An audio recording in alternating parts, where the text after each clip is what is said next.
من الشيطان الرجيم بسم الله الرحمن الرحيم والصلاة والسلام على سيدنا محمد وآله الطيبين الطاهرين صلوا على محمد وآل محمد.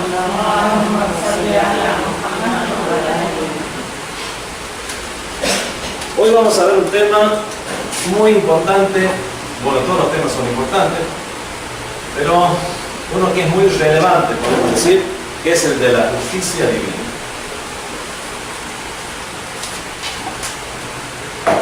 Ya lo hemos repetido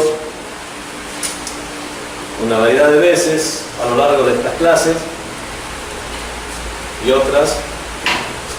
Los principios del Islam generales para todos los musulmanes, ¿cuáles son? Principios. A ver.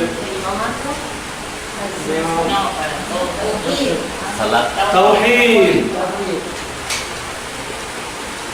Monoteísmo. Es más que monoteísmo. Es unicidad.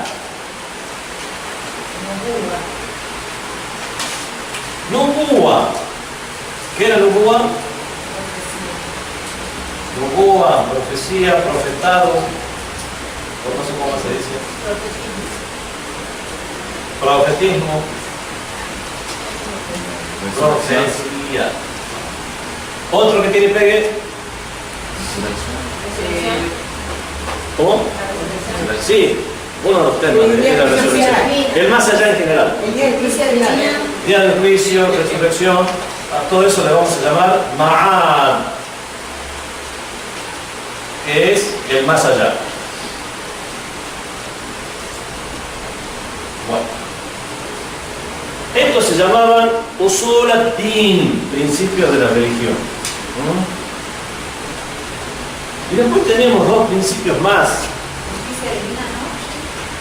Son principios de la escuela. ¿Cuáles son esos principios? El imamato, que al fin y al cabo se deriva de la nubuwa. El imamato. Y ahí había otro más. Justicia divina, que es el tema que vamos a tratar hoy en día, que al fin y al cabo es uno de los atributos de Dios.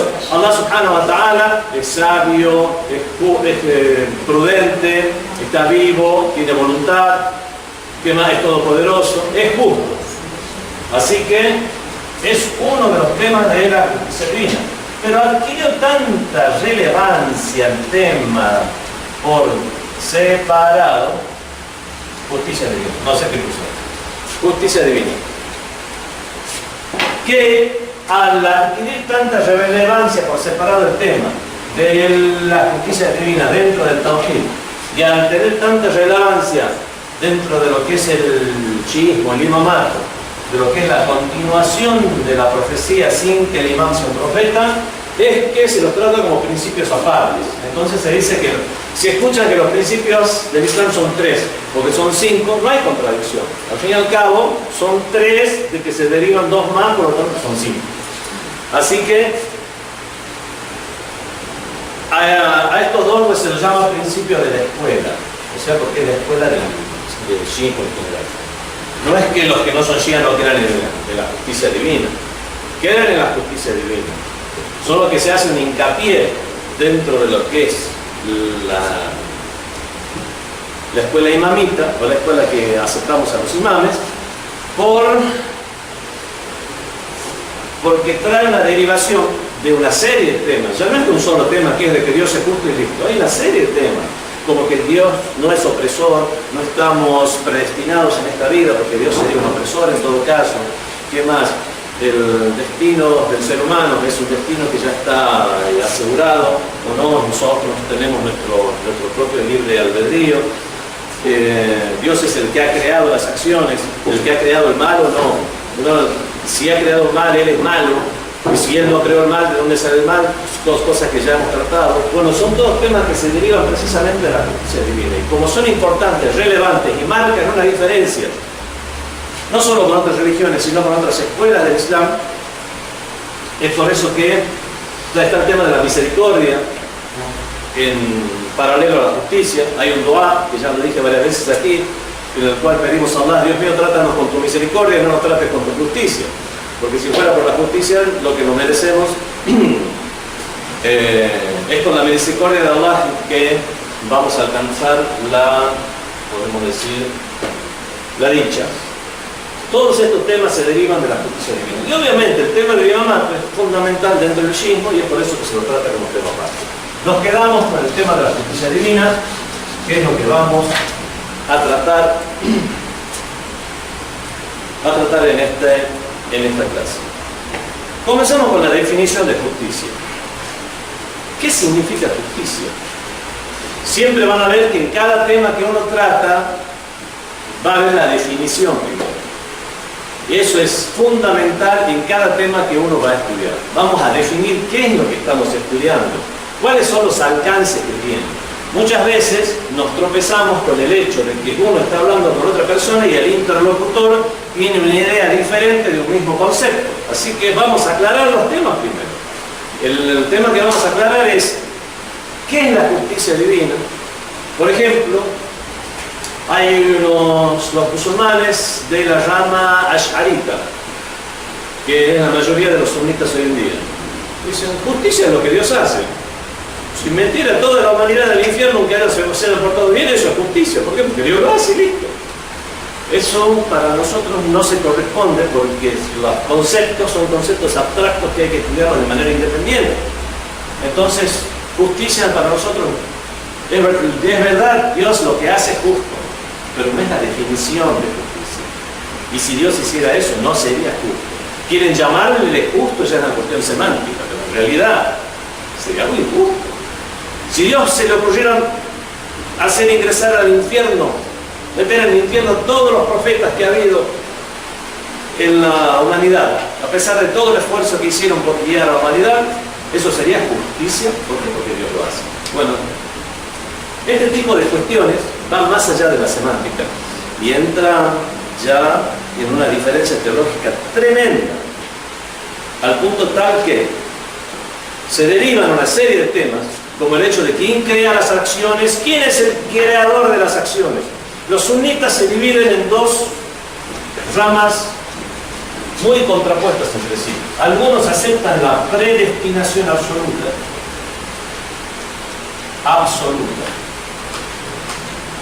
Y a eso lo llamábamos fatalismo.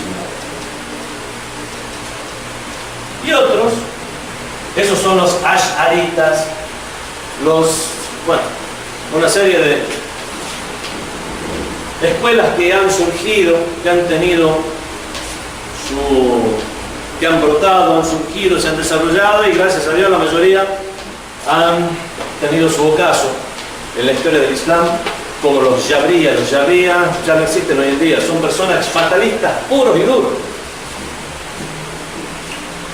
Por lo menos los ash'aritas, que la mayoría del sunismo hoy en día tratan de justificar de alguna manera. Ya lo voy a explicar a esto. Y en contraposición a estos que creen en el fatalismo están los que creen en el libre albedrío absoluto. Libre albedrío absoluto.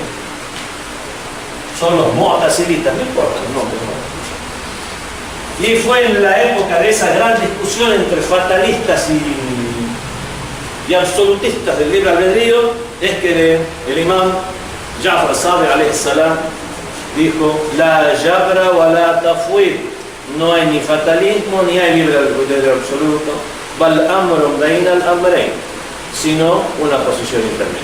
Es un famoso hadith del imam Ja'far Sadiq. Y esa es la escuela de Chile. Ni una cosa ni la otra, señores, es una situación intermedia, una posición intermedia. Ya hemos hablado de la justicia divina cuando hablábamos del autoconocimiento, hemos tratado este tema, como estamos predestinados a tener libre albedrío. ¿Se acuerdan de esa frase? Estamos predestinados en la mayoría de las cosas que nos rodean, las condiciones iniciales que nosotros no elegimos. Todo aquello que nosotros no elegimos estamos predestinados. Pero obviamente tenemos ya por una propia conciencia, sentido común, de que podemos el poder de elegir. Es por eso que no hay ni fatalismo ni libre albedrío absoluto, sino una posición intermedia. Resulta que esto, ¿cómo han llegado a estas conclusiones esta gente? Ha llegado simplemente por una cuestión de decir: me gusta más el libre albedrío. No, a mí me gusta más el fatalismo. Como hincha de un equipo de fútbol. No, obviamente son sabios, respetados, se han alejado de Ahlul Bayt lamentablemente y por eso se fueron por cualquier camino, pero siguieron un procedimiento, un razonamiento. Por ejemplo, creador. ¿Quién es el creador? Dios. ¿Hay alguien que puede crear algo fuera del poder de Dios? Por ejemplo, si Dios no está de acuerdo, no. Entonces, bueno, Dios es el que crea todas las acciones, incluidas las malas. Somos nosotros los que llamamos esas acciones malas, pero si Dios las hace, son buenas. Es jugar mucho con podemos decir, con los términos. Lo que Dios hace es bueno. Por otro lado estaban los mutazilitas. Dicen, ¿acaso Dios va a hacer acciones malas? Esas acciones surgen únicamente de las personas y Dios no tiene nada que ver, absolutamente nada que ver. ¿Cómo va a tener que ver con algo que es malo? Entonces los asharitas acusaban a los mutazilitas de decir, ustedes dicen que Dios no es todopoderoso, no tiene poder sobre todo, sino que hay otra gente que tiene poder además de Dios, quiera Dios o no, que es la que hace las acciones malas. En cambio, los asharitas, bueno, atacaban a los mutazilitas, atacaban a los asharitas, diciendo, bueno, ustedes dicen que Dios puede hacer cosas malas, entonces, bueno, de esta manera había una guerra entre uno y otro, y es por eso que el chiismo trae su propia definición de justicia divina, que además es acorde al sentido común. Vamos a ver primero la definición de justicia divina. Se dice que es observar la igualdad y evitar los prejuicios. No está mal, pero obviamente le falta, porque es algo de tenor social. La igualdad y evitar los prejuicios. Después ustedes lean todo el desarrollo de la definición. Otra definición dice, es respetar los derechos de los demás. Eso sería justo. La persona justa es la que respeta los derechos de los demás. Tampoco está mal, pero sigue siendo limitada al comportamiento del ser humano. ¿Qué quiere decir infringir? Infringir es cometer, hacer algo, pero por uno reprocha. Infringir la ley. Respetar los derechos de los demás. Otra definición es dar a todos lo que se merecen. Epa, ahí ya nos salimos ya de lo que es social, ya entramos en algo más teológico. Dar a todos lo que se merecen. Es social también, pero digamos que no solamente se restringe a lo material y a lo social. Dar a todos lo que se merecen. Y como dice dentro de esta misma desarrollo de esta definición de justicia, este sentido es más amplio. E incluso abarca las definiciones anteriores. La justicia divina podemos definirla como el tratamiento que hace Dios de las cosas y de las personas de acuerdo a lo que se merecen y a lo que les corresponde.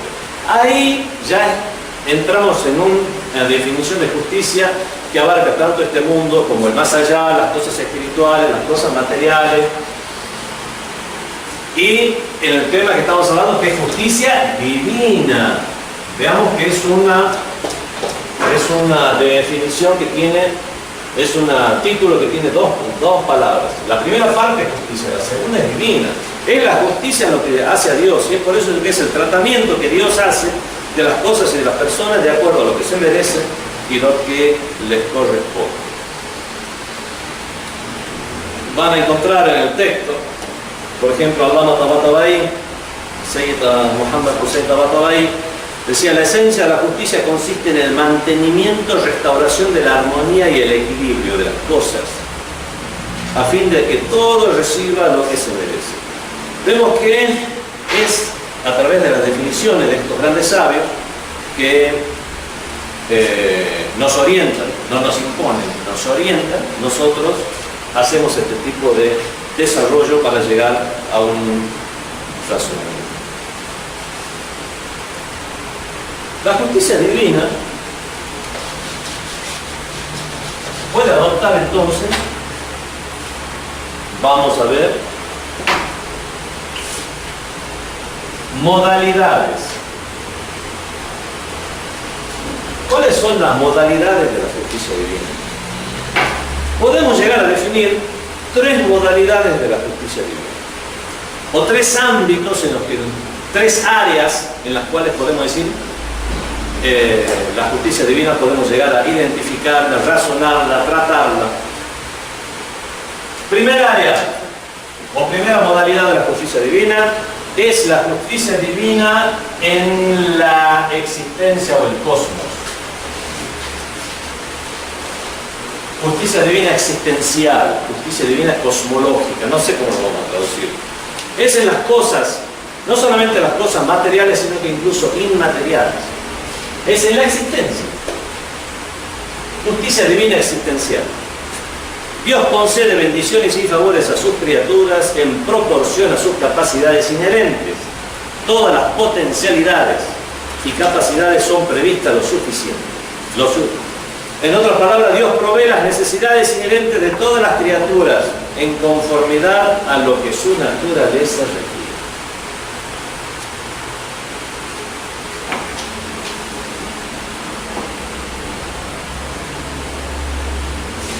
No sé si ahondar más en este tema, es que Dios en cada creación que ha hecho le ha dispuesto los medios, el equipamiento, los recursos para que alcance su perfección. Un animalito que nace en el bosque tiene la suficiente capacidad para desarrollarse en lo que es su condición de animalito, para conseguir su comida, para alcanzar sus niveles de perfección que le son pertinentes, que es el de convertirse en una ardillita, en una ardilla adulta, aprender a cascar nueces, tener descendencia, tener una parejita, otra ardillita, tener ardillita chiquitita, comer, saltar, y esa es su finalidad en la existencia. Dios le provee del bosque, de las nueces, de las avellanas. ¿Quién no le comía chipi de ahí? No me acuerdo. Avellanas. Sí, creo que sí. Y bueno, le provee de todo lo que le hace falta a todas esas criaturitas. Lo mismo, Dios, si vamos a hablar de eso de los animalitos, ¿para qué hablar ya de seres humanos? Dios provee a las personas de los medios de subsistencia, y en todo caso es por la injusticia de otras personas es que hay personas que están carenciadas. Hay hadices que dicen: no se ha empobrecido un pobre, ni pasa necesidad de un pobre, sino por el que en forma ilegítima se enriquece un rico. Hay ricos que se enriquecen, no hay ningún problema por su esfuerzo, por su trabajo, pero cuando hay una carencia de un lado, no ha pasado hombre en pobre, sino por lo que se ha enriquecido ilícitamente un rico. Si todos dieran lo que son los gravámenes obligatorios de zakat, de humus, todas esas cuestiones, si todos los musulmanes lo dieran por su condición de ser musulmanes y tener que cumplir con esas normativas, no habría hambre en ningún país islámico. O si lo dieran solo por el hecho de ser seres humanos, con la limosna que debieran dar moralmente, ¿para qué hablar? Pero únicamente quedándonos con la parte legal, es que está siendo opresor el musulmán que no da ese sobrante de la riqueza. Al fin y al cabo, es un gravamen que se hace sobre lo que sobra. Como el hummus. ¿Qué es el hummus? El hummus, alguien vivió su vida normal, natural durante todo el año. Gastó, ganó y gastó. Comió sus helados, le compró la PlayStation para el niño, se fue a Disneylandia, cambió el auto ese año, se vivió normalmente, nadie le dice que pase privaciones. Y resulta que al otro año dice: ¡epa! Me sobraron 20.000 pesos. ¿Cuánto es el quinto de 20.000 pesos? ¿Cuánto es el quinto de 20.000 pesos? Una hora de 100. ¿Ah? 4.000. 4.000. Son 4.000 pesos. Entonces, 4.000 pesos tengo que dar, señor, de lo que le sobra. No va a pasar ninguna privación. Usted ya vivió normalmente. O sea, si fuera de... Muchos entienden mal el tema del juego. Piensan que es el quinto de lo que se gana. Me estuve todo un año esforzándome y gané 100.000 pesos y ahora resulta que tengo que dar 20.000 pesos. Señor, no. Ganó y después de que ganó, gastó. Y gastó se va acorde a su nivel de vida. Y después de eso, dice, bueno, ya no tengo nada que hacer, ni encuentro excusa ya en qué gastar. Bueno, sí, ¿le sobró algo o no le sobró? Hay gente que puede jugar con esto políticamente, sí. Se está por cumplir el año. Voy a gastar, o como para tratar de no cumplir, voy a gastar esto y ya no me queda nada del año anterior, por lo tanto ya no tengo que pagar fondos. ¿Se puede hacer eso? Legalmente podría ser. Una cosa es la legalidad, otra es la moralidad, otra es la verdad que es invertir más tiempo. Sí. En los países islámicos no hay un organismo que te congela, digamos, que te exija que tienes que pagar la moral. Hoy en día no. ¿Por qué? En la época de los califatos sí. Estaba lo que se llamaba el jibaya. El jibaya era cuando el califa o los gobernantes de los territorios, de diferentes territorios, comisionaban a personas para que recolecte el zakat. Y eso se hacía anteriormente. Hoy no hay un país que se rija por las normas islámicas, más que uno o dos que lo pretenden además. Pero incluso en países como en Irán, eso no se da de manera compulsiva, sino que se da de manera voluntaria. Es más, que hay impuestos que están dentro de lo que serían las normas islámicas, como el jizya. El jizya es un gravamen no religioso, gravamen social para los no musulmanes. ¿Por qué? Porque como la sociedad se están beneficiando de todos los servicios sociales, tanto musulmanes como no musulmanes. Los musulmanes ya pagarían el hummus, pagarían el zakat del Ramadán, todo lo que tienen. Pero resulta que, bueno, los no musulmanes viven tranquilos, nos conviene no ser musulmanes. Hay un impuesto que se llama jizya, que es para los no musulmanes, que el valor no es el valor igual al del zakat o el hummus. Es más, puede ser menos. Eso ya es una cuestión a criterio del gobernante islámico. Y es por el hecho de, por ejemplo, no están obligados a ir a la guerra. Estoy hablando de un país islámico donde hay un califato islámico, por ejemplo. Pero, por ejemplo, por el hecho de estar protegido dentro de lo que es la sociedad islámica y tener el derecho a esa protección y el derecho a ser beneficiado por todas las bondades del Estado Islámico, es que Estado Islámico, lamentablemente esas palabras hoy en día, del gobierno islámico, es que deben pagar, obviamente, algo que incluso lo marca el sentido común. Los musulmanes están pagando, ellos no van a pagar. Pero hoy en día, incluso en el mismo Irán, no se implementa ningún tipo de decisión. Dicen, no, esos mismos impuestos municipales, de rentas, de provincias, de ciudades, eso mismo lo vamos a considerar como decisión. Pero los musulmanes también lo pagan. Bueno, pero tampoco le estamos exigiendo que paguen los impuestos y lo dejamos como una cuestión voluntaria lo que es el zakat y el hummus. Entonces, en los países islámicos, los impuestos serían como acá. Y el impuesto religioso ya es voluntario. Es algo ya depende de la, podemos decir,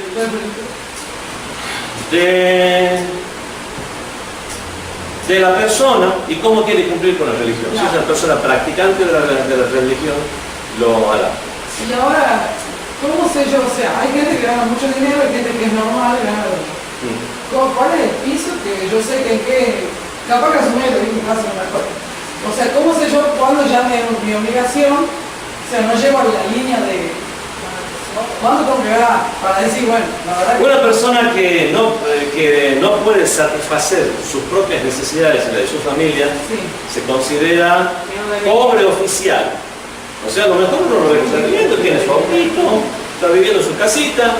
Nadie lo podría llamar pobre si lo ve desde afuera. Sobre todo el musulmán, el creyente, no está haciendo ni alarde de riqueza ni alarde de pobreza, porque es un alarde muchas veces también decir soy pobre, soy religioso y pobre. No hace ni lo uno ni hace lo otro. Y es por eso que muchas veces es difícil identificar a un pobre realmente. Es más, si es un pobre creyente, el creyente tiene su dignidad y no está diciendo que está pasando penuria. Entonces, una persona que es la que define, y ningún gobierno puede venir a hacerle un análisis riguroso de su vida para decir qué es lo que le hace falta o lo que no le hace falta. Muchas veces lo que hace falta o no hace falta es relativo. Tiene que ver con... hay hadices que nos dicen, el millonario que se empobreció y hay que darle zakat hasta que pueda pagar a su sirviente. Interesante. Es interesante. Yo sé que puede llegar a ser discutible, bueno, el otro pobre porque es pobre. A este hay que mantenerle su clasismo. No, no es mantenerle el clasismo. ¿Qué sería mantenerle qué? Tratar de mantener un nivel de vida.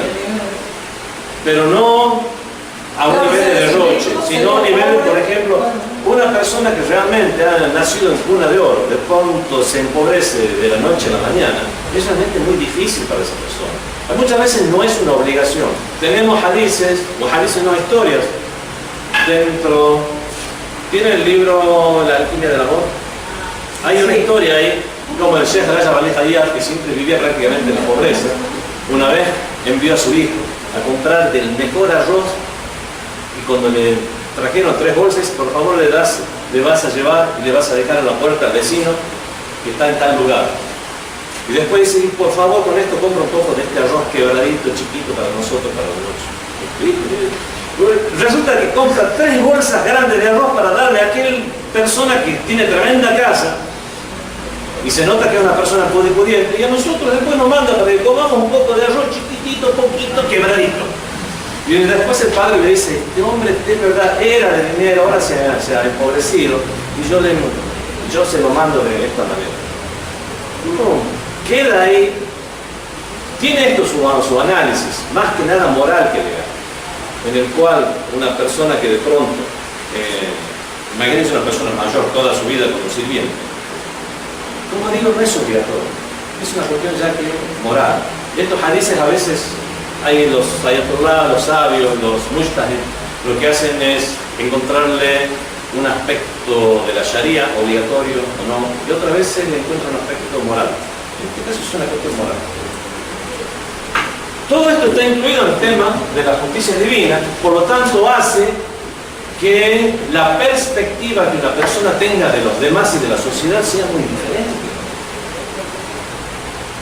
¿Qué pasa cuando hay sectas como la de los Khawarij, los Jarijitas? En el principio del Islam surgieron los Jarijitas, que decían que la persona comete el pecado, listo, se convierte en incrédula, tiene que arrepentirse y en voz alta y decir, yo estoy arrepentido del pecado que he cometido de esta manera, si no ya no es musulmán. Entonces, ese tipo de personas, ¿qué visión tienen respecto al otro? ¿Cómo ven a ese otro? ¿Lo ven como un incrédulo que no merece vivir y que está condenado? Si está condenado, lo mismo a meter en el fuego. Si le hacemos un poquito mal, le robamos, violamos a su mujer, hacemos cualquier cosa, ¿qué tiene de malo? Bueno, vemos esa visión que uno tiene respecto al otro. ¿Qué pasa cuando nosotros, musulmanes, a diferencia de otras religiones, decimos todo niño nace en la pureza original? Entonces, ¿cómo vamos a ver a los demás que no están bautizados? Vamos a ver personas que nacieron en la pureza original. ¿Qué pasa si hay las personas que creen que la religión es la religión de un pueblo? Y los musulmanes, por ejemplo, tenemos la opinión de que todos los seres humanos nacieron en la pureza, todos somos como los hijos de Adán y como los dientes de un peine, donde es la diferencia entre uno y otro, como dijo el hadith del profeta. La forma en que vamos a ver a nuestros congéneres va a ser diferente. Todo va a depender de la concepción que tengamos respecto a eso. Todo esto deriva de temas como la justicia divina, predestinación, comportamiento social, la forma, la cosmovisión o forma antropológica que uno ve al otro para juzgarlo, condenarlo o tratarlo como un igual. ¿Sí? Eso de que la religión es la religión del pueblo, sí hemos caído y caemos permanentemente en eso, porque creemos que los árabes somos dueños del Islam. Sí, también, dentro de lo que es... Más todavía en las comunidades más pequeñas. Eso necesita un análisis sociológico también. Porque ¿qué pasa si no vivieran en comunidades de minoría como aquí estamos en Occidente?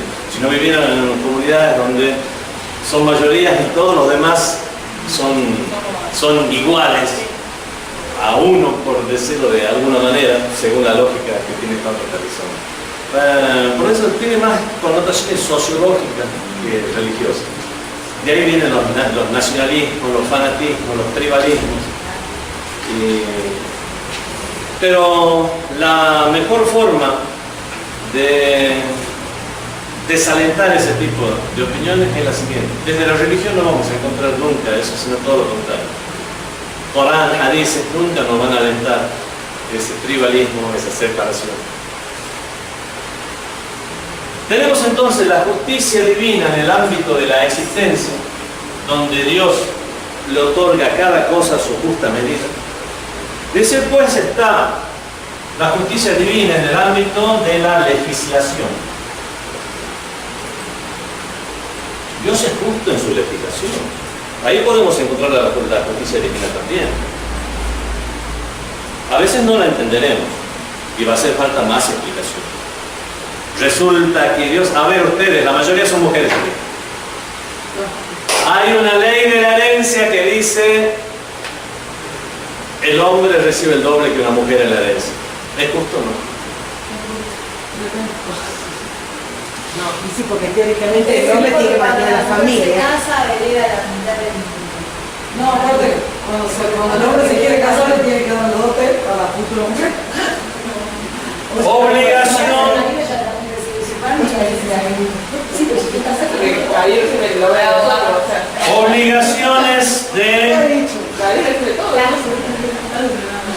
Obligaciones del hombre,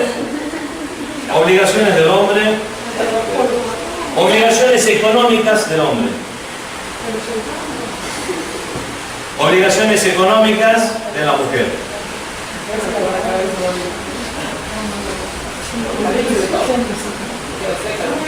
Mantener a su familia. Mantener a la familia. En el hombre, sí. En la mujer, no. Y algunas familias se mantienen aquí para... ¿Qué más? No tiene que poner algo para que... Estoy hablando aquí de las normas tal como vienen al mundo, no de la forma en que han adoptado después en la sociedad. Mantener a la familia, sí, no. ¿Qué más? Dote al casarse que tiene que darle a la pareja. En el hombre tiene que dar, a la mujer no. ¿Qué más? Obligaciones religiosas. Por ejemplo, el zakat de cuando termina el mes de Ramadán. ¿Quién es el que tiene que dar? El hombre. Obligaciones religiosas.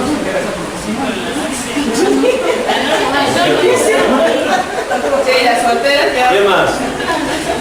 Entonces, un hombre que tiene, igual que las familias musulmanas tradicionales, 8 o 9 hijos. Bueno, ahora ya me comate. Ahora, hablas de los bebés.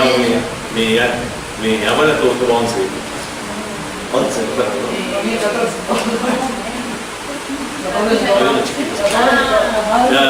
Entonces, vemos que una persona que tiene 11 hijos, un hombre hereda un dinero. ¿Y qué hace con ese dinero? Lo tiene que gastar en sus 11 hijos más la mujer. Si sobra algo, para él. La mujer hereda ese dinero. ¿De quién es? De ella. Entonces vemos que si nosotros tomamos en cuenta todo el sistema, y no solamente una frase, de decir que el hombre hereda doble que la mujer, los hombres se deben quejar y decir, teniendo en cuenta que la cantidad de hijos que tenemos los musulmanes, y teniendo en cuenta las obligaciones religiosas que hay, y la dote que a veces, según las situaciones y sociedades, a veces se pone cara, se pone barata. Lamentablemente hay países donde se pide prácticamente un departamento o cosas así como para ya quedar en cualquier situación que pueda llegar a darse. Sí, se da eso en sociedades muy religiosas y personas que con una tremenda mala que a lo mejor a los demás le dicen a los demás que la dote tiene que ser baja. Después ellos mismos le piden a sus hijas para sus hijas un departamento y no sé qué más. Bueno, lamentablemente son cuestiones sociales que uno las ve. El Ayatollah Khamenei, por ejemplo, Hafazahullah, que Dios lo proteja, no casa a nadie si no es con una dote máxima de 500 dirhames, creo que fue, de la que Ali le dio a Fátima. Diciendo, si alguien viene con algo más que esto, no lo voy a casar. Por lo menos así es como yo escuché. Entonces, teniendo en cuenta todas estas obligaciones, los hombres hasta pueden quejarse de que va en detrimento del hombre el hecho de que la herencia sea únicamente el doble más. Sí. Exactamente, exactamente. Pero que Bueno, ser un buen musulmán para Sí, cumplir pero eso. la realidad también a veces es otra. por eso en el Islam hay tantos derechos de la mujer. No dice si hay tantos derechos de la mujer, ¿por qué vemos que se le faltan los derechos? Que, por ejemplo, que se la maltrata, sobre todo en países árabes del Golfo o en algún otro lugar más. Vemos que lamentablemente la sociedad humana, ya no los musulmanes, vemos que la mujer es maltratada, ya por una cuestión física, por una cuestión social, por una cuestión de pobreza cultural, hay muchas razones que influyen en esto.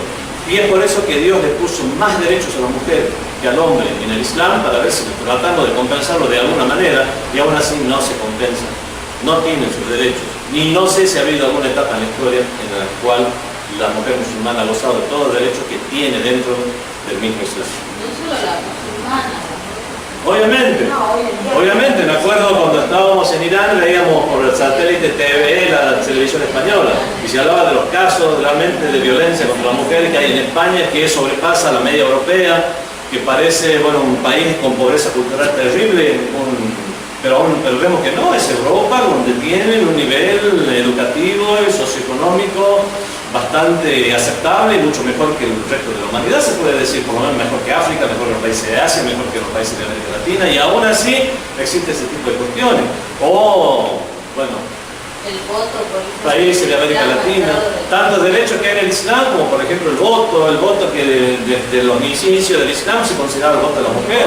En cambio vemos que comenzó en Inglaterra, en la sociedad occidental, en 1914, 15, 16, por ahí, 19. En el siglo XIX. Siglo XIX. En el Islam, por el Corán mismo, es que la mujer tenía una herencia o trabajaba, aunque no era su obligación, pero se veía en la obligación por cualquier cuestión o porque se le daba la gana, era dueña de su propio patrimonio. Pero vemos que en la misma sociedad, en la occidental, la mujer comenzó a trabajar en fábricas y el sueldo se le daba a ¿quién?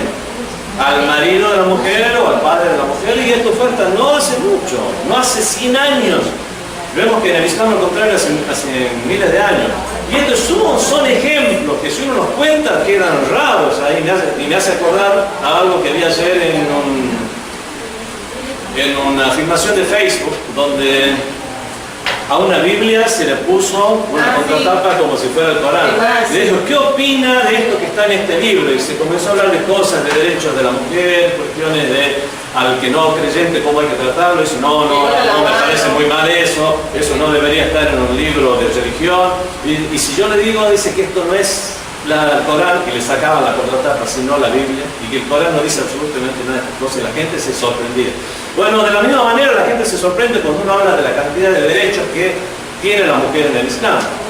Y lamentablemente, a pesar de todos esos derechos que tiene, vemos que no solo en el Islam, sino que pienso que en ninguna parte del mundo goza de los derechos que debiera tener.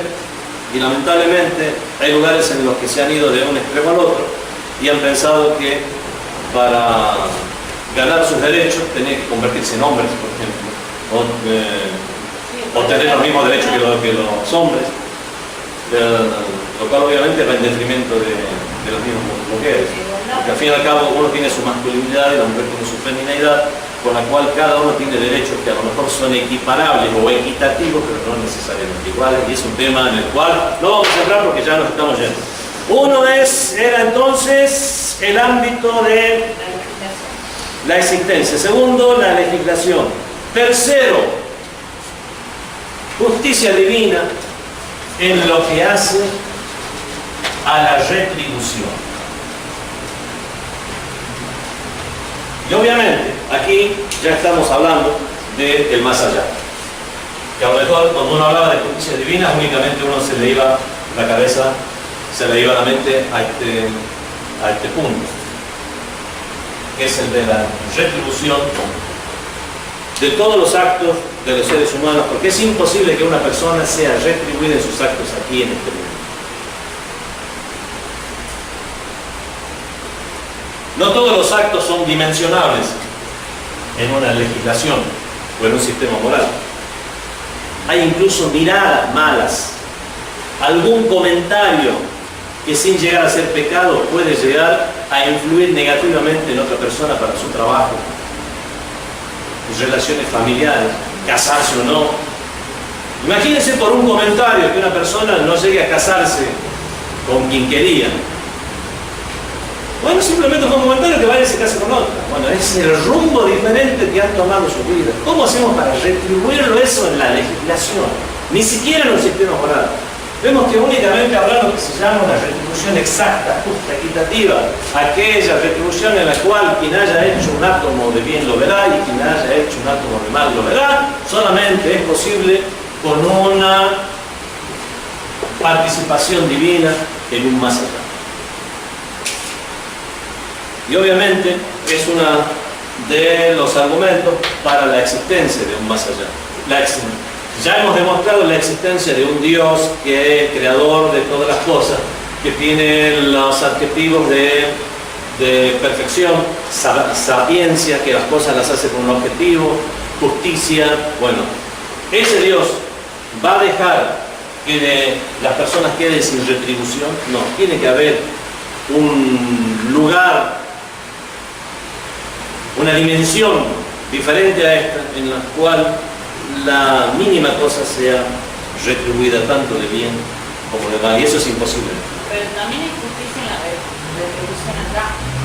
Claro que hay justicia, incluso podemos decir que en esta legislación que está dispuesta para este mundo no es una legislación justa al 100%, en el cual dentro de un sistema islámico está el juez islámico, cumple con todas las condiciones, su señor es un juez islámico, tiene los estudios correspondientes, tiene también las cuestiones morales que debe tener un juez, sobre todo en lo penal, como no incurrir en grandes pecados, no insistir en pequeños pecados. ¿Qué más? Tener un comportamiento ético. Bueno, cumple con todos los requisitos. ¿Qué más? El sistema también. Se han presentado los testigos para tal caso, están las pruebas, y este juez falla en contra de alguien. ¿Qué pasa si los testigos mienten? Es algo, el juez no es un adivino.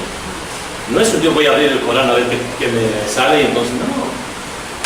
No podemos enestejar a ver si alguien es culpable o es inocente. Se traen las pruebas. ¿Qué pasa si se confabulan unas personas y dan un falso testimonio? Se puede condenar incluso a alguien a algo muy feo.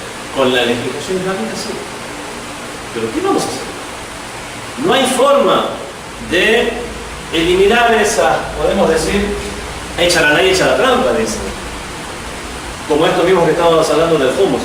¿Qué pasa si una persona dice, se está por cumplir el año la semana que viene, por lo tanto voy a gastar, me quedan 20.000 pesos, pero lo voy a gastar en cualquier cosa, voy, me cambio esta mesa, me voy a arreglar la silla, y dice, ya está. Según lo que tenía el año pasado, ya no tengo absolutamente nada de excedente este año. Listo, ya no tengo que pagar los fondos. ¿Puede hacer eso? Podría hacerlo. De la misma manera se lo puede hacer entonces en la legislación muchas cosas.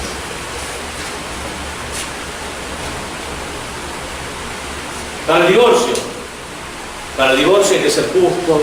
Bueno, resulta que vemos que los que se divorcian muchas veces es porque se han peleado. Y son injustos. Tratan de no darle su derecho, uno a otro. Quitarle lo más posible al hombre, el hombre tratar de dar lo menos posible, ese tipo de cuestiones, no solamente en la sociedad occidental, en la sociedad islámica también lo vamos a ver. Llegan ante el juez y el juez muchas veces no falla exactamente tal como uno puede esperar que debiera fallar la religión. ¿Por qué? Porque las pruebas o las cuestiones que tiene en consideración no son lo suficiente. Entonces vemos que la única real manifestación de la justicia divina de manera absoluta será en el más allá.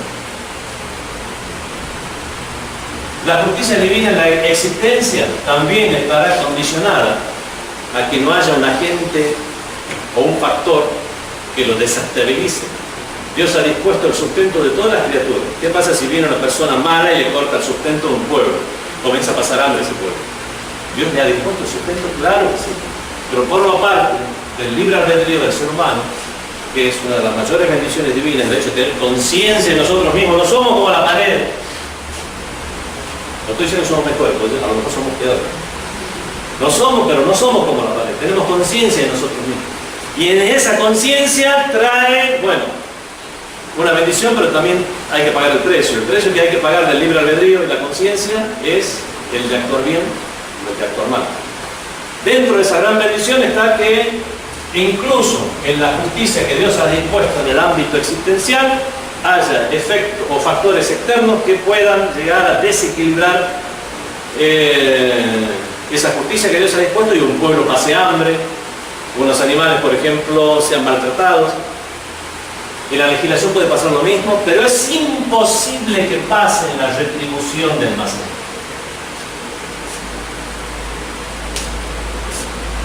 Es cierto cuando uno dice, o por lo menos acá con la idea esa de que quiero ver si me tiene consciente determinado, que cuando uno hace mal, por ejemplo, una persona que es ahora de otra, o se queda con algo que es de otra, una herencia, por ejemplo, está bien, materialmente, en base a lo que acá decimos, es como que por eso la otra persona va a sufrir hambre, pobreza, en fin.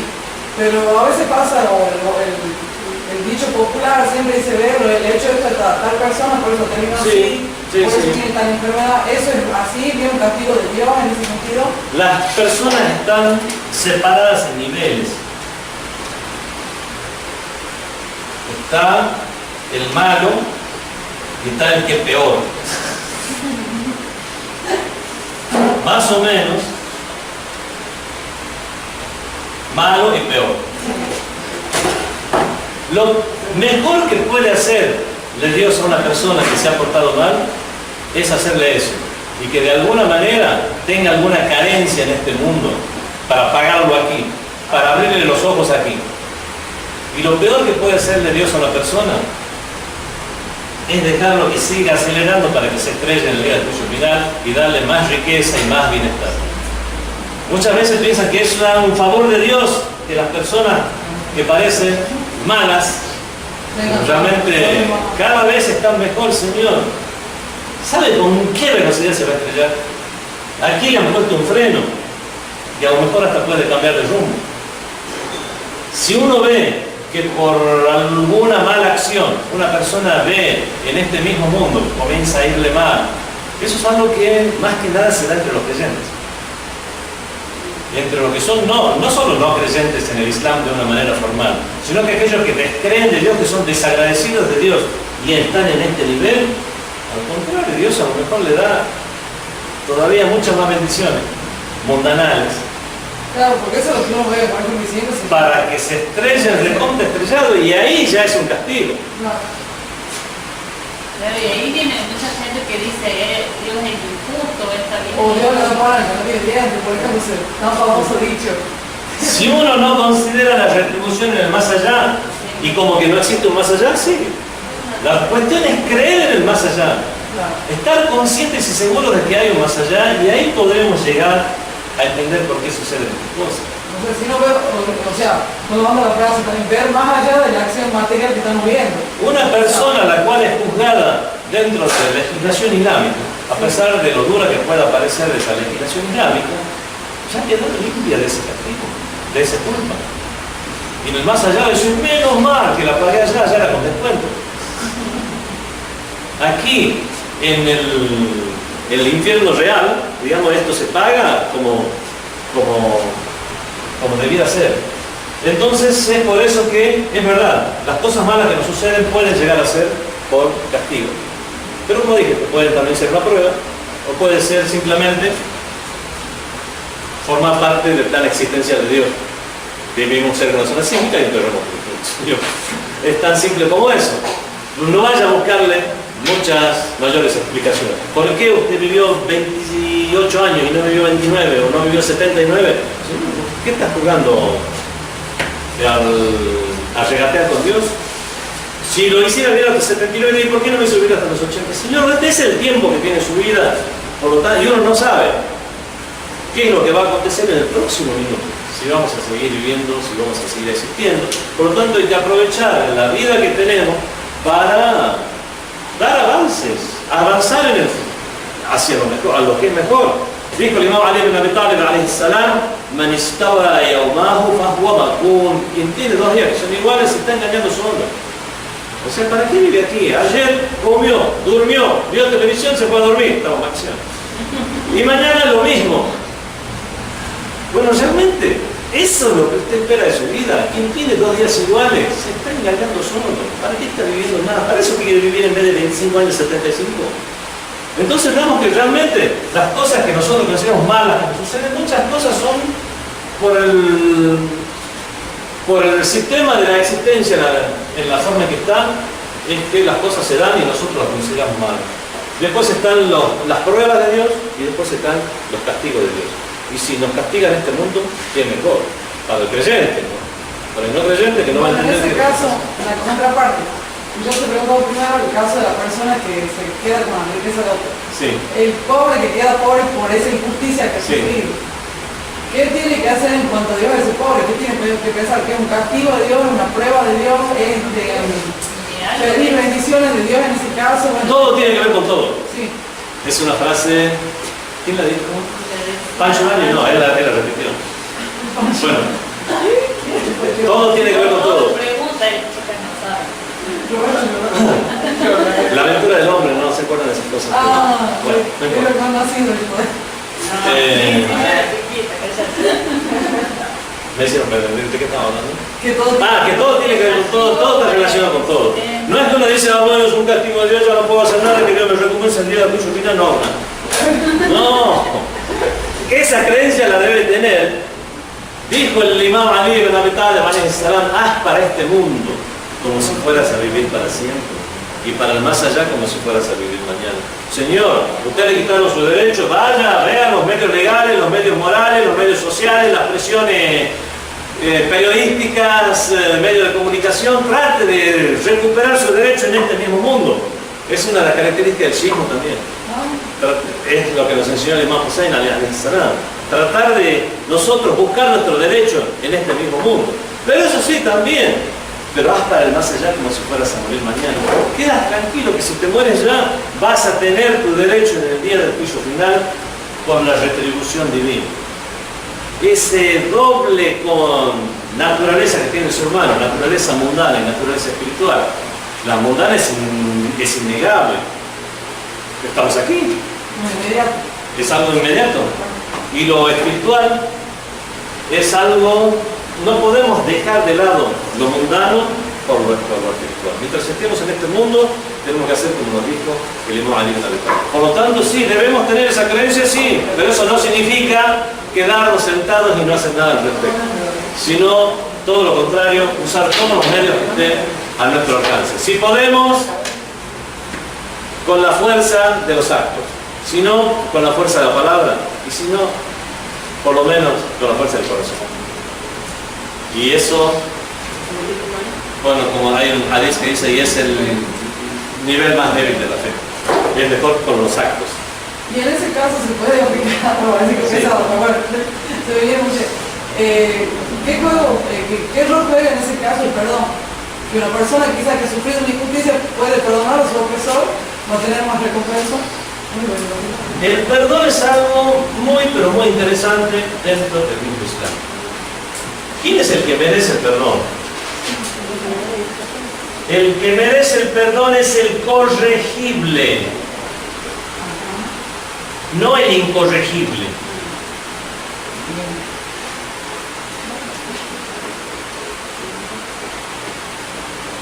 Saddam Hussein, pobrecito, esa niña que tuvo, vamos a perdonarle todo lo que hizo. No. Son mucha muerte, mucha opresión, mucha mala intención, mucha mala leche, como decimos aquí en Argentina.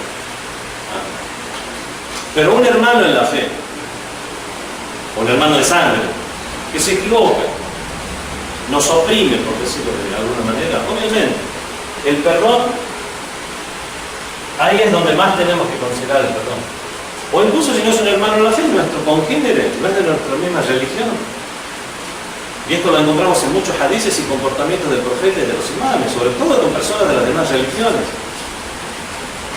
Había una persona en el comienzo de su prédica, el profeta emigró a la ciudad de Medina. Y Medina se caracterizaba porque había mucha población judía en el lugar. ¿Qué hacían en ese lugar? Esperaban al profeta que se les prometió en la Torá, iba a surgir en los montes de Parán, y como dicen los exégetas de la Biblia, los montes de Parán son los montes entre la Meca y Medina, y es por eso que los judíos dijeron, bueno, si no hay judíos ahí, ¿de quién van a ser el profeta? Vamos. para que nazca, obviamente, de la estirpe que deba ser. Y es por eso que había muchos judíos en Medina. Muchos se hicieron musulmanes rápidamente, otros no se hicieron musulmanes y tenían un buen trato con los musulmanes, pero obviamente había algunos también que no les gustaba nada la idea del profeta que llegó. Y no molestaban al profeta. Había uno que cuando el profeta pasaba por el callejón siempre le tiraba basura. Uy, viene el profeta, tiene basura, tiene basura. Y siempre le caía la basura, todos los días prácticamente pasaba por ahí. Los compañeros del profeta le querían ir y darle lo suyo. Y el profeta decía, no, déjenlo. Ah, sabía que era. Sí. El profeta una vez pasó, nadie tiró nada. ¿Qué pasó? Murió. Volvió después a pasar, después de un día o algo así. Nadie tiró nada. ¿Qué pasa cuando me está tirando basura los judíos? Fue a la casa del judío. Dice, ¿está fulano de tal? No, está muy enfermo. No, vamos a visitarlo. Si fue a visitarlo, ¿cómo te encuentras? Y rogamos a Allah que inshallah te ponga bien. Dice, yo que te tiraba basura me viene Ashhadu an la ilaha illallah wa ashhadu anna Muhammadan Rasulullah. Inmediatamente se hizo musulmán al ver, digamos, el comportamiento inmoral del profeta del Islam. Por lo tanto, sí, está el perdón y sobre todo cuando vemos las consecuencias, las buenas consecuencias que puede llegar a tener. Estaba Malik Ashtar. Malik al-Ashtar una vez el Imam Ali, cuando se murió Malik al-Ashtar, dijo, él era para mí como yo fui para el profeta. Es una persona de confianza, de mucha confianza. Y resulta que una vez era muy fuerte Malik al-Ashtar, era el general del ejército del Imam Ali. Y una vez estaba en Kufa, pasa por un lugar y había un joven impertinente que lo ve, y lo ve con la barba blanca, todo, y lo comienza a insultar. Dice, este beduino, no sé qué, y le comienza a insultar. Y no sé si le tiró basura o algo. La cuestión es que inmediatamente cambió de rumbo Malik Ashtar y se dirigió a la mezquita. Y la gente lo vio, este joven, y dice, ¿sabe lo que acaba de hacer? Sí, a este viejo. Él es Malik Ashtar, el general del califa, el general de Imam Ali. Listo, me dice, uy, ¿qué voy a hacer ahora? Este hombre seguro no me corta la cabeza.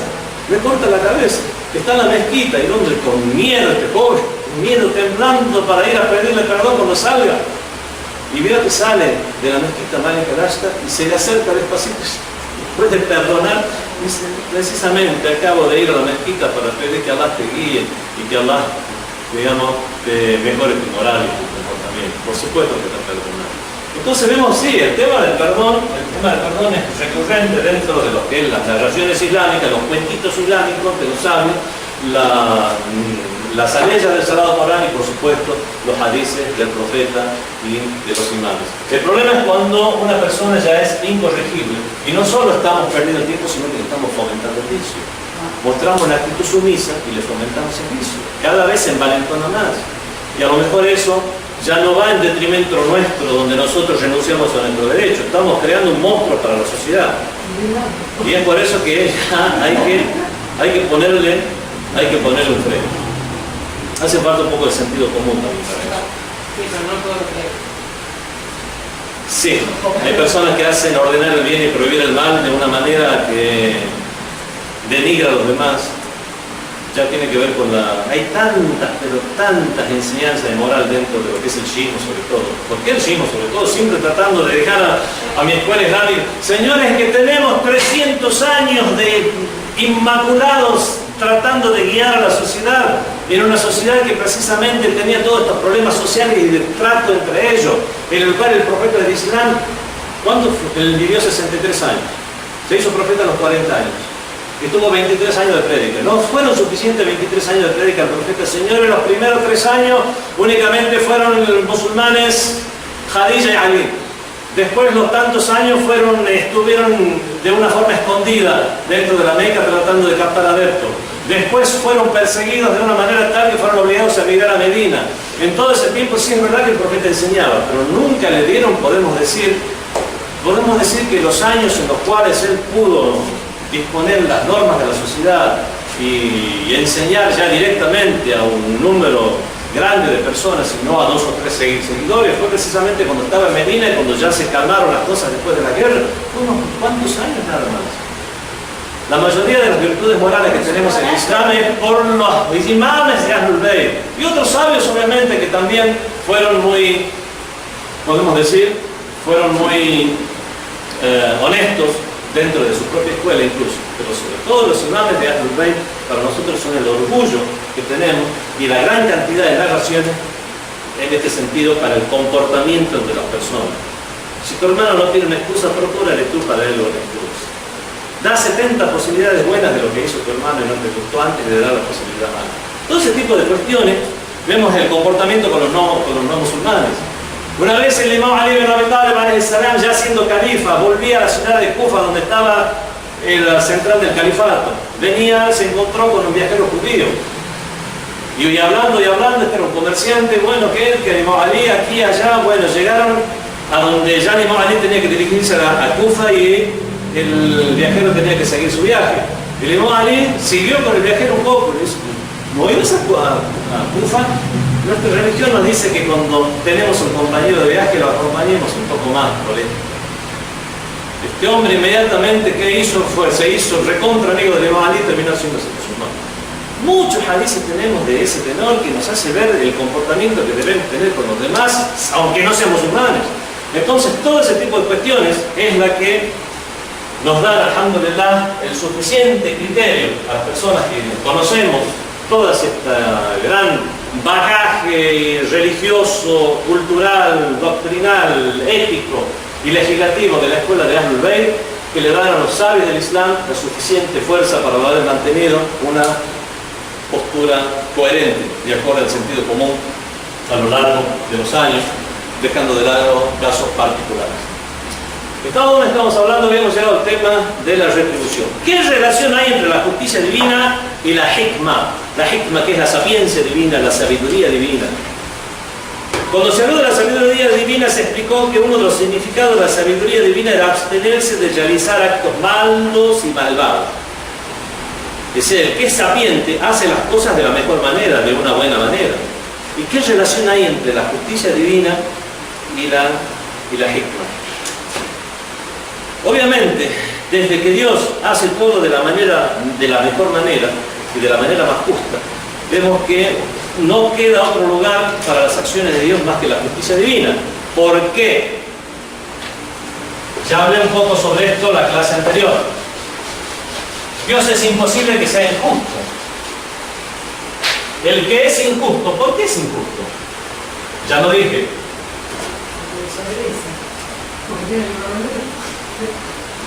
Hay tres posibilidades absurdas por las que Dios podría ser injusto. Está absurda. Por ignorancia. ¿En serio estaba mal cortarle la cabeza al niño? O sea, ¿puede Dios ser ignorante? No. Y no solo por no cortarle la cabeza al niño, sino que incluso robarle un alfiler o quitarle un alfiler. O sea, es imposible que Dios sea injusto o que ignore que algo es injusto. Por lo tanto, posibilidad absurda. Dios es injusto a causa de la necesidad. Yo sé que esto es injusto, pero ¿qué vamos a hacer? Yo necesito esto de la gente, que me pague no se puede, para yo mantener mi nivel de vida como lo merece un rey. ¿Dios necesita eso? No. Por necesidad. Posibilidad absurda, descartada. Tercera posibilidad. Dios es imperfecto. Algo que es imperfecto necesita suplir su imperfección con algo. Dios, podemos decir que es imperfecto como para que tenga que alcanzar la perfección por algo que alguien más haga o él mismo. No. Vemos que las tres posibilidades que podrían llegar a haber existido para que Dios sea injusto no se dan, por lo tanto, Dios no es injusto. Dios no es injusto significa que es Perfecto. Más justo, sí. Que era que no acabo de leer. Aquí vamos a hacer un descanso antes de seguir con la siguiente clase y hablaremos entonces de Ar-Rububiyyah, el Señor. Sallallahu alaihi wa sallam.